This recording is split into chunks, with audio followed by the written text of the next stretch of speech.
Mayam Bakram Zari, the Nibir's Impact News, Raj Nongthombam, Manung, Hutna, Hariba 360-degree analysis of news and events, the Mayam Butaram Lokcheri. China gi Wuhan city dagi Sandor Liba, Adgumlaba, Mayam Layam, Toyonomi Pine, Hainariba, Wuhan virus, and Wuhan coronavirus, Adugamasi, WHO on the Makimaming and COV, Haiduna, 2019 and COV, Haiduna Maming Piri, virus C, Sandropatic Masiki outbreak Ambalakana, Yam, the Mipine of Paule. China khatna tana malim gi tonga tonga baleba simsu masi sandok horoli meru na Australia, France, US, Japan, Korea, Singapore, Vietnam, Thailand na singba ko gi South Asian country na singba su masi sandok pagi ko mami myam dare India gi oina su Mumbai da duga ngasi bang haiba targadi latest information lakpo na ko gi Rajasthan da China da MBBS tamlurga halakpa adum laba mahiroi ma haiba tare mon da su hairiba coronavirus asi yarom bagi the thing nabagi makbo thing nabagi wapum na singbal area aduga India gi na tonga tonga bamapum sing Mumbai aduga Kerala da su aduga Tamil Nadu South India gi atop mahum sing da su sumba virus si orambai yabagi sing naba mayamo malaria marabadro masi laiba outbreak si global gi one epidemic outbreak amo idaba targa su masi amna orambai yabagi wapum lei hadno WHO gi maike da gi su phondo pa wapum na singbal area marabadro hairiba virus asi karino hairiba virus na kayam yamna Kiningai Webagi Habigi Matang, the Kananagam Impact News Kids to the next in the Libri joining us tonight on Manung Hutna. I hectorana Paminari Basi, Manipur Health Services, retired consultant Dr. Ch Nabakanta Sharma, Hamto Janapataram Nokcheri, welcome to the show. Appreciate you joining. Also joining us, Indian Medical Association IMS Central Working Committee member Oibiriba, Dr. Ashangbam. Vivekananda was a Vivekananda. Welcome to the show. Appreciate you joining too. And also joining us, Manipur Health Services ki Additional Director Dr. Leishangthem Arke Singh was Arke. Welcome to the show. Appreciate you joining too. And also joining us, Regional Institute of Medical Sciences, RIMS ki Medical Superintendent Professor Ch Arunkumar Singh was Arunkumar Basu. Welcome to the show. Appreciate you joining too. Ahan Basi. I open question on it thumbs again, but to start with, I use Ashangbam Vivekananda the Gilakchi was a Hariba coronavirus Hariba Sikarino coronavirus Haiba virus Yakunasum Taja Habatare 2003 the SARS su coronavirus Makalamana Sandokon and Tazaria 2012 the outbreak when Laki by MERS MERS and Haina Kanari Badum Lava virus adusu coronavirus in Hare Duga Handaks Sandruli Basisu novel coronavirus and trigger new coronavirus Hainasu Hainari Maramadra Masiki coronavirus a sick Kamaito Bono Habigi Matang Tantam Huzik coronavirus, see, it's a family of virus which it's known as the RNA viruses, and it has got a RNA strain inside. It's a family of virus where the structure is something like a corona. That's why the name came corona. Aduga sigi virus sidagi tauraga hana 2003 da akoigi SARS ana severe acute respiratory syndrome. Sisu coronavirus ki strain amana thon giba oiba. Adile marakta amo akoi MERS ana akoi Middle East Respiratory Syndrome ana sisu amo coronavirus ki strain makanamana ala sigi ani sigi top totoga thaidokraga handaki amo outbreak lakpasida further investigation ngasagi koi Chinese health officials me amna tawrakanda moina isolate to virus coronavirus family di oiraga yam novel strain amo oiramba. That's why they have given a new name Wuhan coronavirus 2019-20 in a tone greba. Aduna Akuna Haizari say like mankind say I'm tina advanced oiragazo like Akuna mint about Ubangam the virus chamana like the bug is always one step ahead of mankind. Akuna healthcare in Asiamatic chocolate bokta always there is some way the nature comes up to cause such an outbreak. Aduga sigi virus say actually human to infect togada virus nateba. Usually it's a zoonotic disease. Aduna handaki sisu animals tagi transmit tawga humans the lakiba tungda human the infect or matungda from human to human kona akoigi through droplet infection akoy the coughing goma kay mataw kanda aduna infect taw giveneba. Handaki epicenter sisu they have traced it to some seafood market in Wuhan province. Aduna high chances like it got some infection from the seafood. Okay, seafood that they were consuming. Aduga adugi matungda human lakpa they like it just spread like anything now. Adugi potidale. Virus in a kogi sandork matamda karago moba infect or yana kan target the infected person sida mana kayam kuin infect tor matung da numit kyani matung da kari symptom or kadaba khudak ta khang kadaba kamai to gadam kitang tam sigi potsi like it's just like any other common cold and cough and akoina hoji viral fever tawre long tung nge haiba sigi ga chap mane ba ham bagi symptoms di aduna hoji sigi severity of this virus strains na origin among extreme of age apai angang macha natraga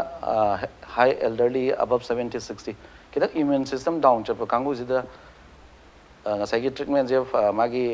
conservative treatment ko ma tahudra di magi severity je chatlangna haijangraga pneumonia ko lungs infection lakpa adedi further sepsis chat ki bi septic shock chat ki bi adu to admaina toraga yam severe oigraganda around 10% of the infected cases can go to that severe stage severe stage to chat kan ne hoje kim yamna pakanari ngai se okay severe stage sar kan se da pakana bagi ohum adu fatality la ka do se adu okay ozana bakan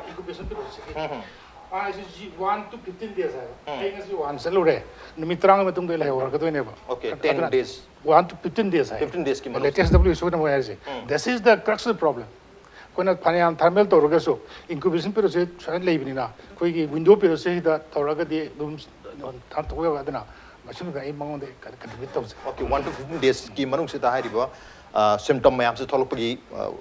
okay can have your timing have the mathematics okay mathang sei ozar ke ta lagji ko za hariba ko india gi oinasu hadi koi news report khara dum phangjare Manipur gi oinadi hosi pogi de to mi pan ngai bokte litri adu so koi gi ke tare Southeast Asian country ga ko Myanmar ga thangna leiba leba am oibni state am oibni na mayam no so high pace on the gi ga lakadra more rom the gi sankara have ga ki na so mayam di leinari adu India gi oina hosi karam phim de leri haidi ngasai akoina tajabada Rajasthan da Mumbai da madi Kerala na ching bata khara leiri have thena chare karam ba condition da India gi oina leibir kitang thabi hujik leri ba phibam si world gi oina of course it is alarming as well as yam mi painingai oiri adubu eikoina paper da ke ngasai ke nokis na ta official oiba report di World Health Organization the NCDC India gi ko masidigi eikoina logjam ngasi maksu 11 to 12:30 bau de koi video conference lei jai ko masi Minister of Health and Family Welfare na silaga ekoi conference tawi masai da Kerala gi every state yawi Manipur gi yawi asida whether there is any case of coronavirus in India or not. Uji mayam na coronavirus asida leire Rajasthan da leire du tore haise. Uji phobgi di of course suspected case khar lei moi si ikoina test of matam se da moi si uji phobgi positive thorak tri ba. Mayam na di ani thwe Bihar da thwe du tore mi binary ba ko. Adu officially because we are also very kin aduga ikoi amna vigil win luxury ko says World Health Organization so I contact tok jare degi NCDC so contact ore till now India da khoj bodi leitri ko aduga Kerala da yam mi paininga of the 13 cases moi suddenly hai suspect away and moi hospitalized tore adai da ani madi H1N1 and ekoi swine flu guys ko masi positive boy re abo aduga atopa singsi hujibodi till now kan oidri ngasi makta da moi case sample ohum thaya ba ohum ji report laktri adubu kai no ba kai ngasai Raj na haibiri ba nangna ba thangna ba kai no sida lermina world is very small now ko aduna at any point of time hata lakpa yabni na koi yam kana budi section jari aduga till now hujibodi India gi oina report si leitri nai masi ma haijage ko adagi ngasai gi Vivek haibiba adugi supplementary oina ekoi masi ahanbada masi ju I mean zoonotic oina sanga da yam sandokpa aduga mioi da di sandokta ba aduga yamna koi gi mile oina flu ga tawraga koi gi lok la heugi mai tawraga leiramba adubo ngasi strain si change dorpode gi di kamai doge bu huji pobuda strain taruk lere andagi jiga taret oidoina ba very severe thoi je ko ada masi alpha beta ga na khoi gi peto kanona microbiologist ne hena kangani khaidoi ada de ngasai gi SARS adagi MERS lei rising che masi ju han ba novel oina thora map adugi di kona maming si ngasai gi SARS na kore adagi MERS na kore Saudi Arabia da thoki ba 2012 da thoki ba ko adagi kanoda kanu Sina da thoki ba masi SARS ado masi yam sathirisi moisi ahamada koina kano mi kaisu itok tok do khalamaga hekta respiratory infection I mean kano ta torga respiratory failure ka torga daga ta siba ko aduna masi yamna kare hani yam thuna heta kano oiba masi dani koina yam pakhanarje adu Saudi Arabia da thokiba masi 2012 da thoga koi boba dum kharga dum thoe ko adu yamna paktakna na hujiki thoiba smai thokta adu December 19 bawda World Health Organization na pirisi 2468 patient hujiki mersin na grab up to December 2019 da out of that 851 sick here that means mortality is approximately 34.5 kumba way ko adiki surge in 2003 da sinada thoki basi hujibobada 8000 na grand lowi aduga out of that 10% is sick here adu hujiki thoglaiba kanwasi novel hairisi hana phangam da haidare ko ano boy ba adu masi magi family budi samana na family di wai ba ko adu masi su oji atop maming am tholakini adu for the time being ekoina novel coronavirus 2019 na tholi ba ko adu masi gi kaino si su masi su han ba ekoida alarm lakpa matam si that was in this kaino January tang tara ka mathoi ni I mean sorry kun ga mathoi swai sta lap NCDC de gi lakpa kan da World Health Organization hai si masi yamna contagious wai ba ade he man to man sandoi have ji khangdri ba kai gino anubuni na ko aduma haire ba aduga alarming warga su masi yamna kan kan oidri na adubo waji within few days da masi jar haigat khipsina wajiti kano na su World Health Organization na su masi man to man sandoi have ji moju yare ba kai no anobo ibni na moi khangda ba adegi kanosi hujik yam kan thijali ko ado uji yamna maru oi basi what is the source of infection sinab source of infection si moi Chinese kanona yam kan thigali kanda sida masi probably koigi Dr. Vivek na haiba maina seafood sugumba ado animals kumba snack kumba sugumba degi lakpo oiram gadra haina suspect tori do hujibo budi phangdri ko aduna World Health Organization haisi December ki 31st da muhida kano inform pire eba Wuhan city is the smai tawran adegi after 1 week da that means on January 7 da ngasai gi kano gi Chinese kambu sina confirm tawre moi si of course koi coronavirus phange haidana ko adu masi coronavirus is a bit different from the other SARS and these things ko adu masidigi di mayam si mi paina raktana loina kano da huji alert ni le si adu World Health Organization gi situation report ana from 21st Delhi thari ko 21st da masing je sum hengul kanda da hoji si 6 report si it was on 26th of January ko the 26th ding ngasi ni 27 di ngasi bogi report si di thagale hari adu bai di phang dingam jadri ko masida hai ji ekoi gi mayam na of course ekoi gi di confirm cases very confirm adu khakta da ne ko adu ga moi masina ekoi gi amarom dadi in one way da masina ekoi di masing si yamam da baya kai gino ba khoi di confirm case kakta World Health Organization na piraka duini na adu na taba confirm da case su mayam leram bayai mayam na ni kano da koi media da hairi se chumam basu yai adu boy koi na confirm da case da uji phobu da hairi se 2014 cases confirm da ra world ani ga tara mari yesing ani tara mari out of that 1985 ai lishing samapon marfu ka manga sina from China na ba adegi kanwasi koigi atopa 29 amadi other countries 10 countries degi la e na which bo high ba ko adegi out of that 56 sire high ba ko adu latest news ai CNN daga yemda 80 sure ga high adu how far it is to sumbadi ai adu World Health ekoina haijerisina ekoi fact and the figure do ko masi yenga kanda da which bo gi report chini lejeri okay World Health Organization ki report ki matung na desu phau pa 56 sigre habi wafum dunia otherwise media report ki matung na ngasi phau gi haiba tar masida mioi marifu bukti sigre adu ga lising ani hentak na masi confirm oina infected oiri habi report na chimulai udang chai wazara dala che oja hujik usmaina global outbreak amalam ni Manipur dasu mayam dasu mi paina bhai tara dugo India yo am chaw na outbreak amagi situation amadi leiba na tabni na thoidong na di mi paina maktu di oidri mamang da swine flu lag matam mayam mask unar sapadu makti na tri habi tara adu taraga su prevention is better than cure aduga especially su makal gi virus lag matam di prevention sina ngak thok chana bagi maru oiba ꯄꯥꯝꯕꯩ ꯑꯃꯅꯁꯨ ꯃꯌꯥꯝ ꯂꯧꯅꯩ ꯃꯔꯝ ꯑꯗꯨꯅ ꯁꯨꯝꯕ ꯂꯥꯛꯏꯕ ꯑꯥꯎꯠꯕ꯭ꯔꯦꯛꯁꯤꯗ ꯑꯩꯈꯣꯏ ꯊꯣꯏꯗꯣꯛꯅ ꯆꯤꯟꯅꯅꯤꯡꯉꯥꯏ ꯂꯩꯇꯦ ꯂꯧꯕꯤꯕ꯭ꯔꯥ ꯃꯁꯤ ꯑꯗꯨꯝ ꯀꯔꯤ ꯋꯥꯐꯝ ꯊꯝꯕꯤꯅꯤꯡꯉꯦ ꯑꯍꯥꯟꯕꯗ Sume. Prevention is better than cure. Asi am chuma wapamni. How ki ba January ki tang kuni thoida Manipur government na medical director na sign tawraga CM athare. Okay. How prepared are you when? Preparedness to face the coronavirus outbreak if outbreak again. Masi ay na has masi am nang daw am pangbusi na yam serious ni na kudak tay ekto. Ay chudi ba mama kaukalin next day kaukali aduga koi meeting mapami. Medical director ke Professor Arke ki Dr. Arke ki magi assistant ma lai. State epidemiologist ma lai. Maso microbiologist ni. Ado Manipur government ki lokum thopa moi locally to koi rims ki ti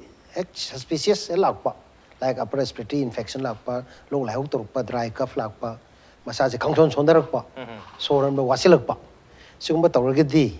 roina airport kumba degi ate border outpost laga di kutak te yar ambulance laga quarantine torga laga akhoi da 1000 bir o si masini haijari sai report chu aina doksa boida aina che chu thagre tang kun ga mari da thagre aduga aigi manung sida koi ki all the physician koi more than 20 lay physician ko degi microbiologist degi infectious diseases ward pamung ni pan hang na lady sigdam ta ventilator ma tayari tro lady store number 1 koi hida lak tak pam ready tawre personal protective equipment ready tawai masks ready tawai N95 ready tawri gloves mayam lori hida lang thak mayam supportive measures virus aban nara kanda viral fever da supportive measures lokapam thokpado aduma locally adoga koina Manipur government da koina CM thagara koi fange koi ki viral transport medium taraka pire masida koi hanjalani virus tu koi sample do lorni koi swab whatever ko lorani throat swab lorni tharani koi viral BRDL viral research and diagnostic lab koi rims ki leijari Professor Sulosarana head way ado maduda koi na diagnose torani Okay. then after that koi treatment start torani ado hoju pogi dia koi case lagte adoga intense awareness despite koi ki continuous surveillance and community awareness tona suddenly thola gati Yes. sigi preparation di Preparedness still lere. rims ki dang te koi ready lere Okay, I'm not going to RIMS ki damukta di preparedness sama lere happening. Okay, so I said, wazar ki kanum supplement to winum male. Have you? So as well as Disney director public health goina CSC ekoi director ga khana ra koi ijara kai gno is alarming at center ta ki toi na kano lakwa actually ekoi hogi basidi ekoi airport ta di moine airport ke hana ho hai because airport se man kan oi rabani na ko from 18th of this month ekoi ho ra ba aduga airport ki authority da ekoi mo ma lai moi sida Delhi ki fever case lakpa adagi especially those coming from the disease layer mumphams dei lakpa se ko masi yengaga any case lakta ra de khode popiro aduga koina pau spira kanda da koi gi tertiary centers like RIMS and the Janims ta ko smai torga koina ambulance ma air kan only dedicated ambulance ni any ambulance na chis na yada ba ko masi gi ambulance ni puraga koina koi gi RIMS na traga Janim da thambiba adu thambi akoi aduda yaugdoriba mi singse pe phajana ngasagi sarna habi dumaina pe phajana siznani adu tongni na everything equipment se tor kan da thamaba adu masi koina preparedness ke koi hangjabani adu koi moi yam thuna response tore on the same day moi smai tor khanare adu koi sisi thamme adana adu Janim gi di hujpo bodai ti till now moi response ti laktri pd pijag reba ko adu kai gino bo Janim and this thing RIMS natana koi gi ventilator leiba hospital ke gi phajana leitamni na ko adu hospital sing sida koina any case suddenly laktar ga di suppose koi laktar ga di ngoi prepare tok jabna adu laktar ga di ka do da gen adu ngasai gi mayam se da pusan ba ya da ba isolate wai ga da ba adu gi staff su dedicated wai ga da ba moi da pi ga da ba moi gi kanu wai ga da ba mayam ma different kanu infectious disease ki koi gi SOP mayam le je ba ko masi gi si hana na prepare tor ga thambiro haidana koin si jabna ba adu koi gi sir da gi yam thuna response lai yam thuna quick response quick response moi hana na tawgen khallaga leram ba male ai ki mot ko Okay, kasi yam chap sana tara prevention is better than cure hai buduma ki line da tara review na already thabas pang thupa hogre mathang chai yojana ba kan la chai yoja oja akoi hai ba outbreak tholok liba China ki Wuhan city na sing mohum sing sta su oja tum oja ki personal experience lai ba koi thengna jare karmai hai be ninge sigi hadak ki thorei ba China ki outbreak sida akoi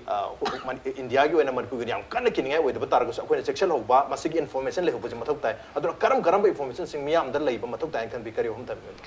kanone ase doctor ki di anaba si bi yam serious ori le amne pakana grane ki dang lighter part of the life ai se ai sei kun yomang da wan sel ore chengu de le re w so ki toraga China si moi loi sai iPhone da gi na Hari Krishna Bhagavan bo he Ganesh su sai and they do everything magai IT khangde am loi tawne chab su loi sai moi hangoi da gi na nga da gi na lin da gi na lairin da gi na sekpi da gi na moi gi koi gi bushmeat chon mi song ga da ki bi jane it is unthinkable it is purely unthinkable adugi marak ko da nga gi na koi gi na ha ba moi gi sad gi sada uchik ta mamel da transport to ga da bu do nga gi sada sum nga sai an hajin ba jaga da bachan ka ni de uchik tu khog ni hang ka to ya khogdung ji mak da sab burga ga ro ji adu man dong lei bni na masi gi si transmit to ba sima soidre adu bu mayam na habi se am na ko gi faculty mayam ni na yam na high flown ngata ni ai sam ba kitang ama ga hajage sigi symptoms si upper respiratory tract infection isam na lok thungba manai adigi running nose na ton mai sta ba nap so ba lok khu ba khanau na ba sore throat fever lai ho ba fever is the kum lak ni go kuje khona monitor tor se ngai hajaba 1 dagi na 20 outside da wana ai na minga na su da that's the problem which we have to be careful. Okay, firstly, then mangani su bo si na hog da basu ya. Kunni bo 20 days ro le hog da ba ya. Okay. Ai khona harba mathak ki sing ki chumna gi long na lo thong ni lo thong ni e lok la na nong ka mai ki thak chalo adu ga chap manana lagador ne hai ba lai ho si di maybe after 10 days or maybe after 15 days senior khoi gi headaches adu ga hojik moi WHO na ngasi latest ai ta moi gi jara thai man moi na hai si moi recognize and short patient with severe acute respiratory infection si khangna bono immediate implementation of appropriate infection prevention haidi karmai prevent to wudage have to implement to phajana tongna bono early supportive therapy and monitoring support tongna ba monitor tongna ba collect specimen of the laboratory diagnostic as haidi giba tube ta maduma tongna hona tare management of hypoxemic respiratory failure ARDS ki distress to kamaina tongna ba yam luri se management of septic shock is one of the most अखोगी nightmare Dr. Singh the septic shock ji humang kang ba koi phi mang bai ta metron da masi akhoi ji rims ai tam akhoi tamdar ko school college ni yam pajan khangi adubu septic shock la ko kan in spite of all our effort is maybe a lot of condition adi prevention of complication masai da respiratory lungs collapse ka do ni adi specific anti virus treatment is very doubtful still WHO see that is our funny have top later. Special consideration for the pregnant patient. Mirominupi. Nara angisik sinada nga thamri suba anga amnare. You can imagine it. An bhauna or roidaba mirominupi angang macha. The moin arsi intervention beneficial see machine koina. Kanda nene kanbato. Dugam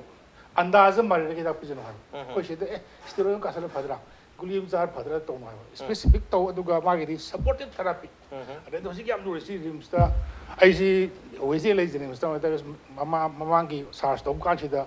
koi yawan hone ba dagi protective equipment ga si di koi sida phangam doi se ai kitang halor me khang is little bit of doubtful ate khara koi na hojik english kan china di $10 billion hostal ma hafta ada sara pire sablo jore poto bole ngasi amuk saura ang pire re hojik moi ki premier second ka manjel aga hojik mak ma hojik kan dele moi ki wahan dele ma hojik njen khazal laga virus para wari chandare and any amount of money any amount of resources we are ready to give because china ki di moi lisai ga moi di ko ki sei da sta ka to ya pote lisai ga audit lei bani na moi dum ngam ding ngam ne du hai di bana ba se rai ba ding na te sbet ni tham jage ꯔꯤꯝꯁꯇ ꯂꯩꯔꯤꯕ ꯖꯦꯅꯤꯝꯁꯇ ꯂꯩꯔꯤꯕ ꯑꯩꯈꯣꯏꯒꯤ ꯄꯤꯗꯕ꯭ꯂꯤꯎꯖꯤ ꯂꯩꯔꯤꯕ ꯃꯥꯏꯀ꯭ꯔꯣꯕꯥꯌꯣꯂꯣꯖꯤꯁꯤꯡꯁꯤ ꯍꯦꯟꯅ ꯈꯪꯕꯤꯔꯕꯅꯤ ꯑꯗꯨꯕꯨ ꯑꯗꯨ ꯍꯥꯏꯅ ꯄꯥꯈꯠꯄꯤꯕ ꯌꯥꯝ ꯀꯟꯅ ꯄꯥꯈꯠꯄꯤꯕꯗꯤ ꯊꯣꯛꯇꯦ ꯑꯩꯈꯣꯏ ꯃꯤꯠ ꯅꯥꯁꯤꯡꯅ ꯂꯩꯁꯤ ꯆꯩꯅꯥ ꯑꯁꯤ ꯍꯧꯖꯤꯛ ꯕꯔꯃꯥꯒꯤ ꯑꯩꯒꯤ ꯁꯥꯇ꯭ꯔ ꯑꯃ ꯔꯦꯡꯒꯣꯟꯗꯒꯤ ꯄꯥꯁ ꯇꯧꯕ ꯍꯧꯖꯤꯛ ꯇꯃꯨꯗ ꯇꯤꯚꯤ ꯌꯥꯝ ꯆꯥꯎꯅ ꯃꯥꯁꯤ ꯗꯥꯛꯇꯔ ꯑꯣꯏꯊꯣꯛꯑꯒ ꯃꯥꯁꯦ ꯍꯧꯖꯤꯛ N1 ꯍꯧꯖꯤꯛꯀꯤ N95 ꯃꯥꯔꯛꯁꯦ ꯁꯥꯔ ꯂꯨꯄꯥ 500 ꯂꯩꯕ ꯐꯪꯒꯗ꯭ꯔꯥ ꯏꯟꯗꯤꯌꯥꯗꯒꯤ ꯂꯨꯄꯥ ꯀꯔꯣꯔ ꯑꯃꯒꯤ ꯂꯩꯔꯒ ꯂꯥꯛꯑꯦ ꯍꯧꯖꯤꯛ ꯃꯥꯅ ꯍꯧꯖꯤꯛ ꯂꯥꯏꯔꯤꯛꯇꯒꯤ ꯊꯥꯔꯒ ꯀꯨꯟꯃꯤꯡ ꯇꯥꯟꯊꯥꯈꯤꯗꯣꯏꯅꯦ Okay, India dagi layraga मासे हाइरेब because China की unlimited resource ने हुई पैसा is not a problem unlike we Indian so on and so forth अदुना होजी हाइरेब तबक C virus सी हम थुना फट फट पोंग दोंग तो बको हिंसा भी कोई की राबों ने हम कासु चुक बिदो मधु की साल ले बनी ना जामने लुई अभी अतोपा मद इंडिया को चाव खरबा मसीह तक लाग दी कोई खरदी वानी है वैसे मैं इसमें थम सके तो वो lastly ज्ञान तामिनसी लाई खुरमसी नादबो इसनो Okay, नादबो इसनो अदुको मयाम section बाय तारे information मयाम से लेता रगती करमाय दगी संतुरे कमाय संतुई करी तोरगती अखोय दस लाहंदबो या infection सी तोंदबो या हैबसी हानदगी खंग लेता रगती मसी यामना wan akhoi de sang bhai tare man si sang pangam dana bi yam chaw bom bara ma moi ni duna sai so haje kiba prevention is better than cure aduna hana information lei basi mathuk tai bagi wakal on dani ngasi manu hunagi korom sida novel coronavirus ki matang da khana jari basi on the no brem tawje ke pretam ton jarke impact nis puming ta thoni Welcome back to the Manung Hunania 360-degree analysis of news and events with Raj Nongthombam. Manung Hunana ngasi khana jirme basi China ki Wuhan city ki sandro ki baadum nako virus novel coronavirus natraga Wuhan coronavirus natraga Wuhan virus ki matang dani matang sei uja Vivekananda da umlak charing uja hari ba virus si ngasai uja na tapi hutama ki forms have tare sa change that we have ni na hojik phoki oina masi tangdang ba haibang amdri habi wa hum madilere aduna bo novel ano ba yamna ngak pa hetare makal gi virus amaka oire aduna sumo makal gi virus si infect tor po taragadi akoina masi karam aina khangok pangam gada gi habi wa hum leri kari habi ni da sigi diagnostic ki aspect da akoina chatpa kanda akoina any virus na magi strain ano baji karuma isolate to ngame adugi against that particular isolate akoina diagnostic test se develop to gadoine ba magi particular akoi mirror image hai tare ne antibody akoi sagalakanda ngasagi virus gi strain jiga akogi diagnostic tawdriba test gi ani jiga chanara kanda some sign ma tho kanda maybe a line or maybe a color change in the chemical reaction right tor kanda hojiki diagnostic test si perform tor kanda thola kanda sumaina hojiki pot ani log and key na apena in simple terms log and key do chanara kanda so hangwe adoine ba just like that akogi diagnostic test viral gi sisu swine torga develop to godoine ba logan ki do hek chanaba matamda magi either color reaction ni khangde na taga magi straight line tholak pani khangde something ko indicator ma haita adu tholak anda ko gi lab ta leba scientist me amjina madu ki poto sigi particular anova strain gi against the sigi pot se diagnose tawre na khanga doine ba adu khanga ba matung da ne hoji sir ko Nabakanta na jo haibi gi ba ahamadi kaino khangdana just a simple case of common cold oirambai na torga moiju confirm oide ba last ta hojiki strain se isolate tor matung da lab ta test tor matung da then they announce it to the whole world adugi matung da amok koi sir Arke na haibi gi ba maina WHO da report tor kanda then all of a sudden there was a big surge in the number of cases hojik 2700 cases ni 81 fatality Chinese government taken such drastic steps to quarantine everything. Hojik China ki khwai chawba lunar new year. Pura cancel to kram mo Wuhan da crowd leitna baina. They have cancelled many holidays of many of their people going to Wuhan. Wuhan de jo thol lagtre Wuhan changandre. Mai to ga chawba step de ba Chinese government la in spite of that mapan da jo thola abne ba. India da wo report la age maina suspected case la na but it's not confirmed yet and koi India gi koi viral labs myam lai ko National Institute of Virology Pune de koi Delhi de koi even RIMS ki wo viral lab is very this advanced lab si myam sida torga koi gi ju mase isolate torkanda lai te je India gi oi bu confirm ma lakini aduga hoji bokta cases sing se China da loina concentrated oirga leibagi WHO no bo hojik se mase koi global health emergency na lautho yadri ba global health emergency laukthokraba matungda there may be some changes in how we look at the disease ado hujiboki magi diagnosis ki se hairagadi aina hoji haijagiribido advain torkanda diagnose torkanda sigi potche confirm oibani aduga moise mutant strains yam thokalle virus aba mutant strains akoi HIV hairo coronavirus hairo everywhere khara lerga ado mutation tawraga hana ka suppose ko hida ama puthoga khara chanara ma hidak to amuk chanara oiba they are always one step ahead of mankind haise virus my form some change to lay form haise ma koi ki structural protein da amino acid amakak change tawgra loi ado ma gi logen ki do dum tararoi adu hana gi pot myam do loina ma dum obsolete oiba so ai tawrgani go lai se koi antibiotic puthoki risi 1950s the puthokra bane penicillin was first discovered that time the whole world rejoiced that there won't be any infection now 2020 so many antibiotics have come and gone but the bacteria is still above us natra the only thing is awareness akoi public sing the awareness piba akoi health workers doctors sing na akoi antibiotic use to was jo hector randomly use to gi resistant yam develop some related oina haija bane antibiotic myam je hoji resistance oibagi global problem ne akoina hidak pura cha da bagi okay same thing virus ta su lai hoje virus ki jo ado sumaina strain no no la ga yamna severe oiba adaidi akoi asagi food habit sai gadra akoina hana isolated oina virus sing se magi confined some da from animal to animal main tor ka leramba myam akoi human beings na changjal laga mogi chain do thugai ro bugumba ado akoi urbanization lakanda akoi ge hana ge isolated mogi punna le minaru ba charu ba ado mada thugai ro bugumba akoi urban malaria kaina hoje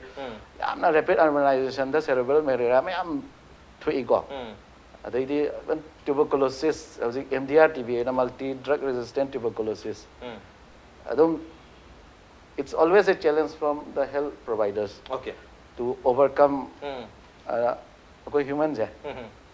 khwai dagi pangba jiba ne prithvi sida koina de khwai sing hai ba global warming ko koina thon ma ngak ne da okay man made hai tare anda kisisu koina hairi virus koi saga yamna closely lebinaru bara traga charu batharu mayam se dagi lambi ai something tau jage confirm oibra oidobri khangde like some reports on the social media points towards the Chinese government of like doing some experiment in biological warfare with this particular biological warfare to with this particular strain of moina haibda Canada ki lab am dagi sumaina kai product pada somehow leak chatpa ko adu ki report khara jo ji ai some pa the thing nei ba how far it's true it's not confirmed ki validity du madi khangdo po mathok tar hebdar until CDC there is also one angle until CDC na WHO na hiding idea we better not to yes but that can be an angle amadi oibi yari have any perspective change to amasu thamba ya have but now they will deny it okay deny to tribuni na madu su krai hoba su monga da have gi chingnani ngai dum ori okay mathang su jar ke da lakche ojang sai ozar na bakanda da hype ti thambi khare ko gi magi layong se hada symptoms sing se koi log tauba koi naton running nose leiba natraga koi sor hon benwai tar sumna sum mayam torpuya maruina log khulai mong da torpuya hai duna log khulai hai na mayam khanari ba log thung basiga hojiki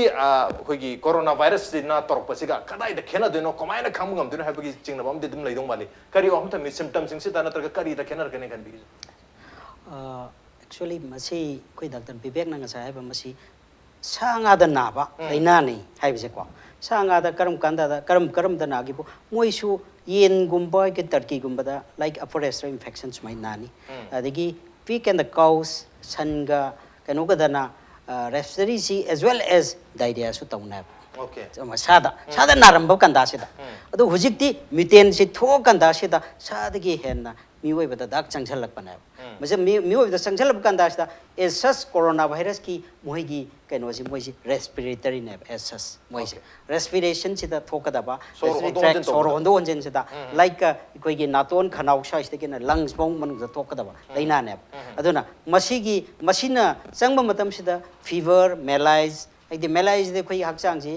ꯏꯊꯤꯟ ꯊꯤꯟꯗꯣꯛꯄ ꯍꯥꯏꯇꯥꯔꯦꯀꯣ ꯃꯁꯤ headache ꯇꯧꯕ ꯑꯗꯩ ꯂꯣꯛ ꯀꯥꯡꯈꯨ ꯈꯨꯕ ꯁꯤ ꯇꯧꯔꯝꯒꯅꯦꯕ ꯑꯗꯨꯕꯨ ꯑꯩꯈꯣꯏꯅ ꯃꯁꯤ isolate ꯇꯧꯗ꯭ꯔꯤꯈꯩ ꯃꯁꯤꯅꯤꯗꯤ ꯈꯪꯈꯤꯔꯣꯏꯕꯀꯣ ꯑꯗꯨ ꯃꯥꯒꯤ ꯄ꯭ꯔꯣꯕ꯭ꯂꯦꯝꯁꯤꯅ ꯑꯇꯩ ꯑꯇꯩ ꯀꯩꯅꯣꯁꯤꯅ ꯑꯩꯈꯣꯏꯒꯤ ꯐ꯭ꯂꯨ ꯏꯟꯐ꯭ꯂꯨꯑꯦꯟꯖꯥꯒꯨꯝꯕꯁꯤꯅ ꯑꯐꯇꯔ 5 days 6 days ꯐꯈꯤꯅꯦꯕ ꯑꯗꯣ ꯃꯥꯁꯤꯗꯤ ꯑꯐꯇꯔ 5 6 days ꯃꯇꯨꯡꯗꯅꯦꯕ ꯍꯦꯟꯖꯜꯂꯛꯀꯗꯣꯏꯁꯦ ꯖꯔꯔ ꯍꯦꯟꯖꯜꯂꯛꯑꯅꯦꯕ ꯍꯦꯟꯖꯜꯂꯛꯀꯥꯟꯁꯤꯗ ꯉꯁꯥꯏ SARS ꯂꯥꯏꯛ ꯑꯩꯈꯣꯏꯒꯤ ꯁꯤꯝꯇꯣꯝꯁꯤ ꯂꯥꯛꯑꯅꯦꯕ ꯁꯣꯔ ꯍꯣꯟꯕ ꯋꯥꯕ ꯊꯕꯥꯛꯁꯤ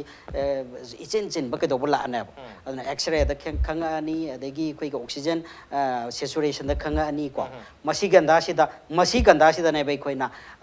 ꯁꯁꯄꯦꯛ ꯇꯧꯔꯛꯀꯗꯣꯏꯁꯦ ꯑꯗꯣ ꯑꯗꯔꯋꯥꯏꯁ ꯃꯥꯁꯤ ꯑꯩꯈꯣꯏꯒꯤ ꯂꯣꯛ ꯂꯥꯏꯍꯧꯒ ꯆꯞ ꯃꯥꯟꯅ ꯂꯩꯅꯦꯕ ꯑꯩꯈꯣꯏ ꯇꯥꯃꯣ ꯅꯕꯀꯨꯃꯥꯔꯅ ꯍꯥꯏꯔꯤ ꯑꯗꯨꯃꯥꯏꯅꯀꯣ ꯆꯞ ꯃꯥꯟꯅ ꯂꯩꯅꯤ ꯑꯗꯨꯒꯤ ꯃꯇꯝꯁꯤꯗꯗꯤ ꯅꯣ ꯋꯥꯟ ꯁꯁꯄꯦꯛꯁ ꯗꯦꯠ ꯊꯤꯡ ꯑꯗꯣ ꯆꯤꯅꯥꯗꯁꯨ ꯊꯣꯛꯈꯤꯕꯁꯤ ꯅꯨꯄꯤ ꯑꯃ ꯑꯩꯅ ꯄꯥꯕꯗ ꯅꯨꯄꯤꯁꯤ ꯃꯥꯁꯤ ꯑꯗꯨ ꯇꯧꯋꯦꯅ ꯑꯩꯈꯣꯏꯒꯤ ꯆꯤꯅꯥꯒꯤ ꯍꯣꯁꯄꯤꯇꯥꯜꯗ ꯆꯠꯂꯨ ꯀꯥꯟꯗ ꯃꯥꯁꯤ it's just flu-ꯅꯦꯅ ꯃꯥꯁꯤ ꯊꯥꯗꯣꯛꯈꯤꯕꯅꯦ like that ꯑꯗꯨ ꯑꯩꯈꯣꯏꯁꯨ ꯑꯗꯨꯃꯥꯏꯅ ꯊꯥꯗꯣꯛ ꯇꯥꯔꯒꯗꯤ ꯑꯩꯈꯣꯏꯁꯤ ꯑꯩꯈꯣꯏꯗ ꯔꯦꯝꯄꯦꯟ ꯍꯦꯛꯇ ꯂꯥꯛꯄ ꯌꯥꯕ ꯑꯗꯣ ꯃꯌꯥꯝꯗ ꯄꯥꯈꯠꯄꯒꯤ ꯊꯣꯏꯅꯗꯤ ꯀꯩꯅꯣ ꯇꯧꯕꯤꯒꯅꯨ ꯃꯁꯤꯒꯤ ꯚꯥꯏꯔꯁꯁꯤ ꯑꯩꯈꯣꯏ ꯍꯧꯖꯤꯛꯐꯥꯎꯕꯗꯤ ꯂꯩꯇꯦ ꯑꯗꯨꯕꯨ ꯏꯁꯄꯤꯁꯤꯌꯦꯜꯂꯤ ꯍꯧꯖꯤꯛꯀꯤ ꯏꯟꯐꯦꯛꯇꯦꯠ ꯑꯣꯏꯔꯤꯕ ꯑꯩꯈꯣꯏꯒꯤ ꯌꯥꯝꯅ ꯏꯄꯤꯗꯦꯃꯤꯛ ꯊꯣꯛꯏꯕ ꯖꯒꯥꯁꯤꯡꯁꯤꯗ ꯆꯠꯂꯨꯔꯕꯀꯣ ꯃꯁꯨ ꯆꯠꯂꯨꯔꯒ ꯃꯁꯤꯒꯤ ꯁꯥꯏꯟ ꯁꯤꯝꯇꯣꯝꯁꯤ ꯂꯩ ꯇꯥꯔꯒꯗꯤ ꯌꯦꯁ ꯑꯩꯈꯣꯏ ꯇꯦꯁ ꯇꯧꯔꯒꯗꯕꯅꯤ ꯑꯥꯏꯁꯣꯂꯦꯠ ꯇꯧꯔꯒ ꯂꯩꯔꯒꯗꯕꯅꯤ Okay, isolate toroga thamba lehen ba mathuk tai. Okay, mathang sei ozar unda lakji oza. Hari bhaja hujik ki ona di Manipur gi ona safari, India gi ona safari thodong no mi pai ngai di lekti adu karigom in case lakpa targa di hujik phoki ono WHO ona so lak thokte mase global health emergency natri hari globally oi ba phenomenon oi China da morina confine toroga ayam oi bring sai confirm case mayam du phau ba almost 90% ki mathak ta China da loi leiba ngatani aduna karigoma in case koi lakpa taragadi madugi management hai tare maduda taunga dong the prepared des put the rim si market gi thamba jetagi almost settled over the hobirian tabiri adu kari mathau tagani draga masida kai tare challenge oigani ga kan bi ban ta koi to hun thui ga na kan bi base kamai to bi ya kan bi se koi medical director ka koi ga yam closely koi work to mini adu makoi site gi airport ta Impal International Airport sida post China da tamba medical student ama eta hairesi yes lae shuti thole or mafam da na bade ki shuti loga yum da lae adam ma si numit 14 to 20 days sa heavy gi bedo ko gi tauna bakan da heavy gi bedo mind to na adu gi incubation period chi loiraga lakaduni matam sida magi upper respiratory infection laidana khanau sin na dana dry cough to na fever to na lae ne koi naton mai arang ba ta dana lae hakti kan dana lae adu yes koi na highly suspicious ne immediately medical officer ma ada duty ta dana lady ma koi na dedicated ambulance da moi purani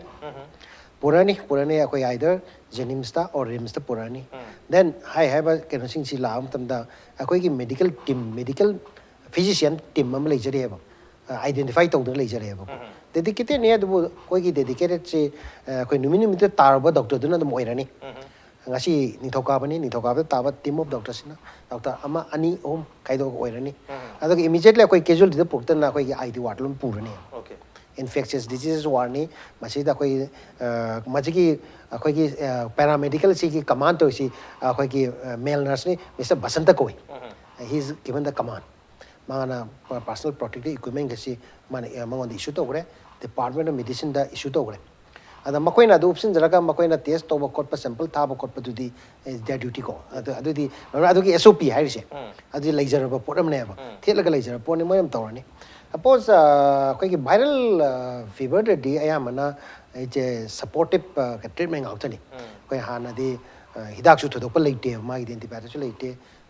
rest and adequate hydration tawraga dum matanda phajar pane ba adu after 7 days phajar roi to menjelani dro adagi respiratory acute respiratory SARI se SARI si severe acute respiratory infection ne ba masi to badai di ventilation ta ka laga da koina anesthesia koi ki head si Professor Deban mangonda ma meeting si yawi mangonda sinagare da mana magi ventilator ki kino ma si mana ngasi makta su wari sai kamai prepare to sige na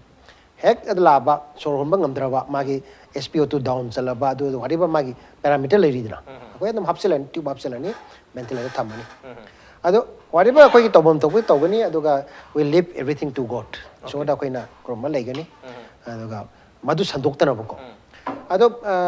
masi hai na gisu pakhani ngai lite da koi law krabal lam da thoga koi se torkani gai se theoretical discussion la bani na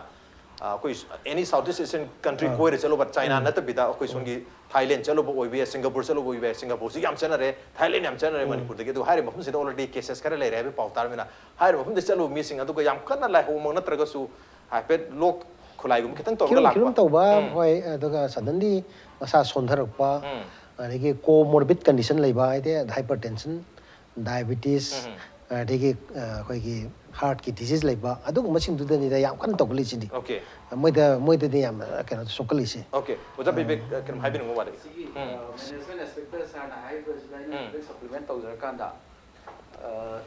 till now everything is being discussed from the patient's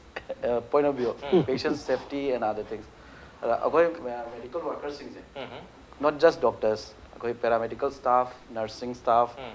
everyone has to be make aware of how to avoid the infection themselves because ahamba Chinese ki doctor ahamba ngasai ki treatment to the changiba doctor amadi shigreba whereas quite yana na infect over Chinese patient today he has already been discharged but the first fatal case of a doctor of China in this epidemic Mashi aduna we have to be secured first then only we can take care of the cases aduna the government should provide all adequate infrastructure protective gear ko adagi necessary hanabudi adum educated oiraga leire sigi maram da protected but still again reinforce the technique of our self protection like globe ko maino kani gai tawini ko kani koi tammaga budi laabni but when the outbreak is about to take place oja sai matang se ta koi gi sumba case yora kanda koi Manipur da test to hai tare test koi gi sample se lawro matung da magi result lak pa koi Manipur da result se diagnose to ngam gadra ngam moidra madu ai uza Arke da lak sarge madu koi mapan da gi mamang da koi gi swine flu gi timing da so hai tare H1N1 gi matang da koi Manipur da gi masit kano tha khare sample tha khare result lak khare hai wahum lai koi koi adu ne mi pai ni masa boy ada dur kari hai masi koi gi sigi virology masigi virus si group A na khoi khat very dangerous and very serious haidare ko aduni adaida masigi test ona ba keno khoi gi rims ta lei ba janim da lei si BSL 4 level 3 ne ba ko 4 da mu test ta waya ba 4 jikrai pune ta waya ba khoi huji pune tan tha doi ne ba ko adugo huji ki sample sing si pune thab kan da problem si huji ngasai khoi gi video conference ta hainari si moi gi world courier hai adu which is not available in Manipur ko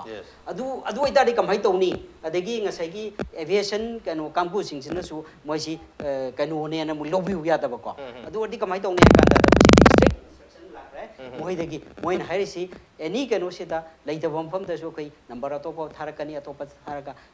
kesi tawgadabani aduga within 24 hour manung da yogadabani isin once adu the yog taragati within 2 days gumba da koi result ji pakai no koi hujikti mail da loisana re ko aduna report lakti koti hai koi na sangninga litre sample thabas dane koi yes sample thabas dane sample si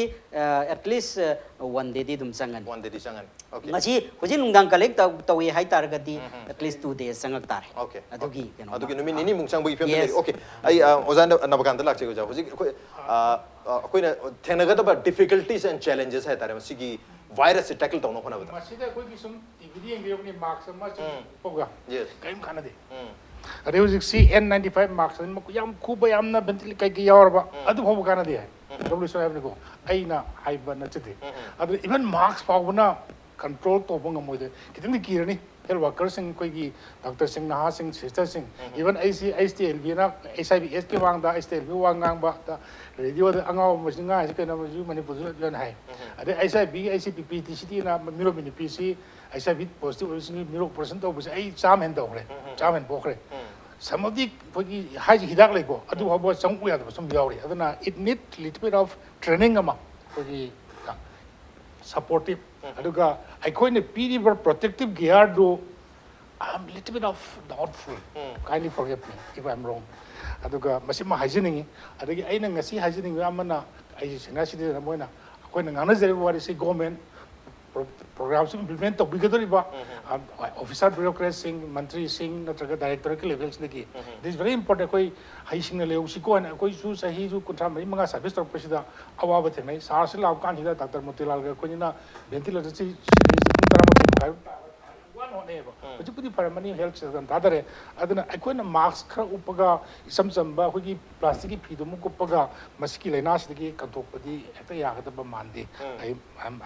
some times again. Sarkar Pabiriba, health service provider, I believe, Singsu, and Kawai Sang Yano Honabiraga. Lactopadi Ocean of Manipugi, like Kurumzage, Gurunda Kurumzage, Kogi, Sanami Kurumzage, Lactopadi Ocean of Kadua, Lakpata Aragadi. I quite carry to the game, we have to be mentally prepared, even when we hope you, example, me hope you, honestly exposed to her, like missing soup, epidemiology kangde, virology kangde, microbiology kangde, Basipukalaka, teamwork, so that we can be able to quickly medical science and I be given. But if you see,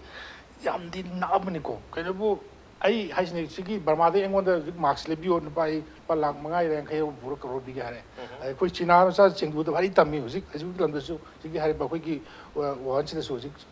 Baritami. Zingarana Kerala Sama, Warisane, Mogatoba, Sar, we came up Patoga de, Nodulga, a quickie Yamga, Chargale, Manung Patoyati, Noodleska Yamga Yamga Charale, and a boy labor. Chinagi Hana with Lishay Pipe in a Karupa. India told the Wagana ultimately Mase Yam line of the Lobigano, kind of I couldn't Panam protection period so Masi I think I said Dr. Masi another Persaki. I might of wish what is like I must see any point of some comes again. Okay, key dicking I do section Torang Mayama, Legaki, my catechal local to Mam local to Matotari, Adu Yamna. Lekop Matotai must dangerous way Hatargasu Ying Yam the so Kidon Waledona, Los Lapacita stress reliever Hatare, one line on the Tamimasi, Kayam Nakining way, they have said I was Arke. Masi Nasai quite discussed over the Hainer, but there is no treatment, there is no vaccine and this thing's called. Kayin Habu Masi,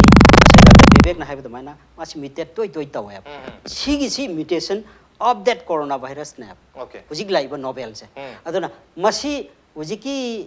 virus segi antibody lairisi 3 to 4 months loi khana. Adi atopa ma subspecies amana narakam protect amuk taw roya. Aduna ekhoi si very prone na. Adida masi kramai to ge bo ujik outbreak taw